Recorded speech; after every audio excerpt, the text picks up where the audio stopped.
What if Darth Maul killed Kenobi? Maul stared at Kenobi, waited for him to make a move. Kenobi would jump towards Maul, but when he landed, he would be met with a blade in his throat. Maul, looking at his body, would laugh. And now, the apprentice dies. After taking in his glory, he would contact Sidious. Master, I have killed the Jedi. Good. Now come back to the hideout. I have someone for you to meet.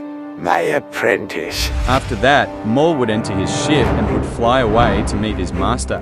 As Maul would tell Sidious all about the fight, they would come to a big room. As the doors would open, he would see a cyborg. Welcome, my masters. Maul would look confused and he would ignite his sabers. But Sidious would tell him that he will be training Grievous now. After saying that, he would exit the room, leaving the two alone.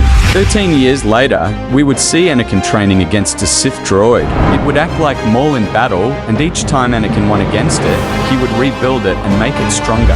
He would become strong with the help of his master's force, Ghost. He would become a complete balance of the force, and he would be able to destroy anything in his path. But now it was time for his first mission, and that would be to kill Grievous. Sidious would be wrapping up the Clone Wars to end the Jedi. Since he didn't know of Anakin, he wouldn't need the extra time to turn him. And since Mace and Yoda weren't in the temple, it would make it easier for him and Maul to kill off the Jedi inside it with the 500 first. With Grievous being trained by Maul, he would be like his 2003 version, making it easier to be blinded. As the duel was coming to an end, Grievous would kick Mace in the head, making him pass out. As he was about to land the final killing swing, it would be blocked by a yellow lightsaber.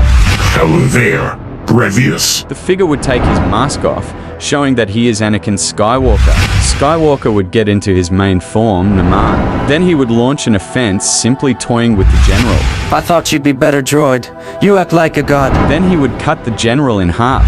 Then would go back to the temple and would see Maul and Sidious killing the Jedi with the clones. No Jedi would be able to kill the duo, and they all would be either killed by saber or shot down. Anakin would arrive at the Jedi temple and he would be met by some clones, but as soon as he saw them, he killed them with Force judgment. Maul would see this and would jump towards Anakin, attacking him. Anakin would dodge it and would let off an attack of his own. With the full power of the Chosen One, he would become at yellow blur to Maul. Very quickly, Maul would become scared for the first time in his life. It was like 100 lightsabers were attacking him at once. Not being able to keep up, Maul would be cut down by Anakin. As Sidious turned around, he would feel a pain in his hands. As he would look down to see what it was, he saw his hands turn to dust. Before Sidious could react, Anakin would use the Force to crush his head so hard. Instead of crushing, his head exploded. And that is it for this. What if? Did you like it? Tell me in the comments.